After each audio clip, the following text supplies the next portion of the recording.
despite what you might be thinking, these two circles are not equal. I repeat, these two circles are not equal. One is in fact larger than the other. What I need you to do is determine which one that is.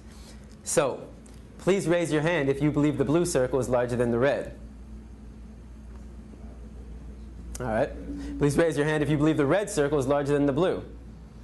All right, very good. Now, before I said anything about these two circles, what was your first instinct? Equal, right? Because they look equal. And the reason why they look equal is because, in fact, they are equal. These two circles are identical. Yet I got just about every one of you to raise your hand and say that they're not. So what do we learn? That you can be manipulated like that to believe in something that goes against your natural instinct. Just imagine as a child you're taught that the blue circle is larger than the red. If you say it enough times, you convince yourself that's the truth. If you're told the lie enough times, it becomes part of your reality. And if enough people are taught that lie, that the blue circle is larger than the red, well, now it becomes part of the culture.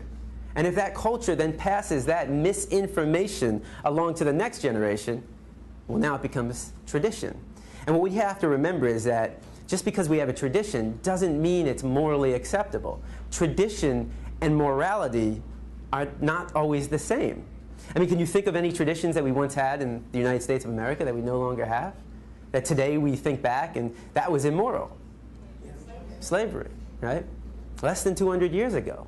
And that was a tradition. So the traditions we have today doesn't necessarily mean they're morally acceptable. And as we evolve as a culture, so do our traditions.